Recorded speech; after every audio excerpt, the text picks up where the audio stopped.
On a sloped acre of land where the dense state forest of Pine Hollow Ridge met the creeping sprawl of suburbia, Samuel Carter, a 62-year-old retired U.S. Forest Service officer, lived alone in a two-story log cabin he'd built with his late wife, Clara, before cancer claimed her in 2007. Every morning at 5 a.m., whether he liked it or not, Samuel's eyes snapped open, a habit carved into him by decades of discipline. The cabin wasn't just a home. It was a monument to Clara, her laughter still lingering in the wind through the pines, her shadow flickering in the dawn light across the porch. For 18 years, Samuel had tended this land, a place where civilization and wilderness collided, marked by a rugged cedar post barrier he'd built to keep the wild at bay. This wasn't some decorative picket fence. It was a necessity, reinforced with steel pipes and tensioned wire to stand against the feral hogsmeade, tusked beasts that tore through the forest like living wrecking balls. Samuel had seen them hollow out hillsides, leaving scars like rotten fruit. Once, years ago, one had smashed through their deck railing, blood smearing the banister as it chased a fawn hiding below. That was when Samuel fortified the barrier, and for 16 years, it held firm, protecting his land and the neighbors downhill from the chaos of boar charges. Then came the Pine Hollow Homeowners Association, a self-styled beautification board, with pressed polos and an appetite for control. They arrived when a developer carved 16 new homes into the neighboring land between 2013 and 2018, expanding their reach like a creeping vine. Samuel's property, grandfathered and free from their rules when he bought it, suddenly became non-compliant. It started smell a letter about his mailbox clashing with their aesthetic, then another about his tool shed, mislabeled an agricultural structure. But the real blow came in spring, a gold-lettered notice demanding the removal of his barrier for violating design standards. It reeked of bureaucratic arrogance, ignoring the barrier's role in keeping out the hogs that could barrel down slopes like muscled avalanches. Samuel fired back with a 3-page letter, certified mail, packed with state wildlife codes, boar migration data, and photos of torn-up hillsides. He thought reason would prevail. It didn't. The HOA didn't want dialogue. They wanted submission. By midsummer, cars slowed by his property, khaki-clad HOA members snapping photos and scribbling notes. One had the gall to photograph Samuel while he tended his garden. He waved. They didn't. Then came the final warning notice, a $500 fine looming if the barrier wasn't gone in 30 days. Samuel, a man who'd faced wildfires and poachers in his career, wasn't one to bluff. He ignored their hearing invitation, not out of pride, but because he'd already said all there was to say. The next morning, the roar of a backhoe shattered the dawn. 3 contractors in orange vests yanked at his barrier's corner post like it was a weed. Samuel stormed down in flannel pajamas and boots, shouting, "You're trespassing." They shrugged, pointing to a flimsy HOA work order signed by the board president, Evelyn Harper. No sheriff's notice, no court order, just Evelyn's typed name and a smug sense of entitlement. Samuel demanded they stop. They didn't. By noon, the eastern barrier was gone, and from the tree-line, Samuel swore he saw the glint of boar eyes, waiting. The fallout was immediate. By Wednesday, the neighborhood Facebook group lit up with complaints. Petunias uprooted, trash bins toppled, claw marks on porches. A grainy photo showed a young boar, tusks budding, bristling in a backyard. 5 properties reported sightings. 2 cars bore fender dents from panicked braking. A dog was injured. Yet the HOA doubled down, slapping a new notice in Samuel's mailbox, blaming him for the wildlife incursions and demanding a mitigation plan within 72 hours or face escalating fines. The audacity burned. Samuel drafted a response that night, not a plea, but a declaration.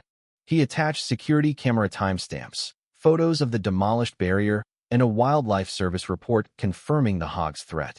He CC'd the local news, the mayor's office, and a legal contact from his forestry days. By morning, his inbox buzzed with support, including a message from a retired city attorney, Miguel Torres. "They're poking the wrong bear, Sam. Let's talk strategy." The HOA called an emergency meeting, plastering mailboxes with red notices screaming community safety concerns. They painted Samuel as a rogue, a forest-dwelling menace. He hadn't spoken at an HOA meeting in years, But that night, he donned a clean shirt, pinned on his old forestry badge, and walked into the packed clubhouse. Evelyn stood at the front, all poise and venom, waving a packet of photos damaged yards, a toppled bike blaming Samuel's unauthorized barrier. He waited until she finished, then stepped forward, placing a folder on the podium. "This," he said, voice steady, "is a sounder of Boars at the Treeline, 3 days before you tore down my barrier. This is one in a toddler's backyard the day after." The room gasped. "I warned you," he continued, staring at Evelyn. "This isn't noncompliance. It's negligence." Silence fell, broken only by a neighbor's voice. "What are you going to do, Mr. Carter?" Samuel nodded. "Make sure they can't do this to anyone else." The next day, Samuel met Miguel on his porch, the air thick with pine and resolve. Miguel laid out case files, pointing to California Penal Code 602 trespassing and potential tortious interference. They dug into the HOA's bylaws, finding a clause requiring a majority vote to extend jurisdiction over grandfathered properties like Samuel's. No vote had occurred. "They assumed you'd fold," Miguel said. "Let's surprise them."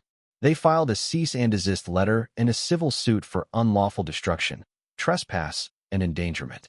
Days later, Samuel woke to another diesel rumble.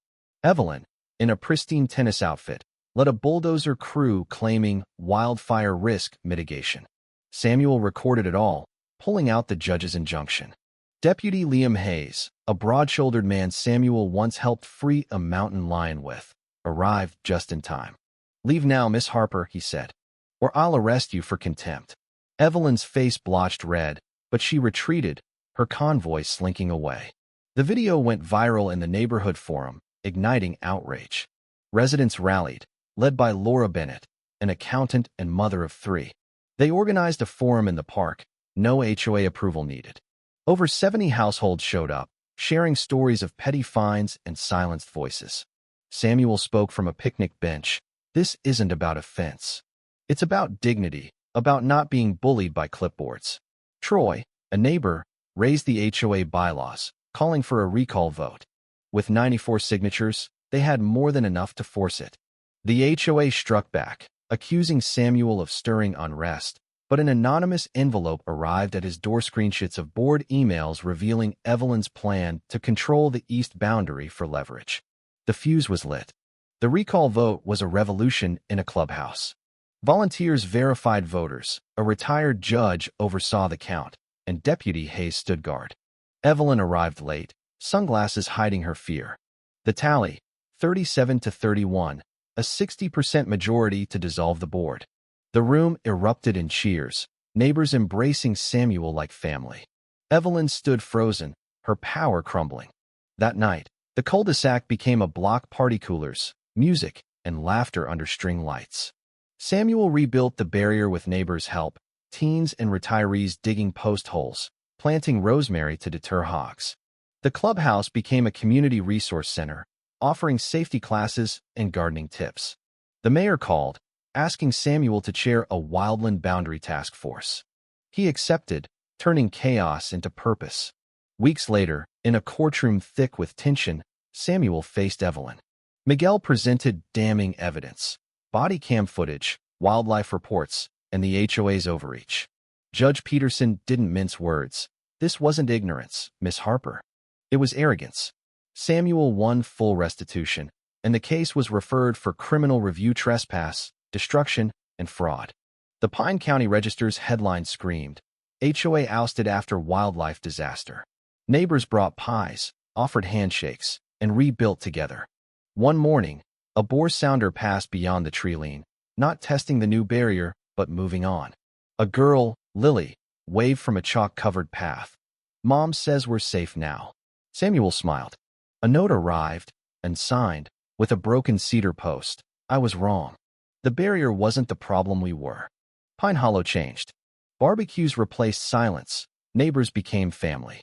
Samuel walked his land daily, no longer alone. The barrier stood, not just a fence, but a symbol of truth spoken loud enough to wake a community. And in the quiet of dawn, with Clara's wind chimes swaying, Samuel knew they'd won not just a fight, but a future where voices, once silenced, rose together to defend what mattered most.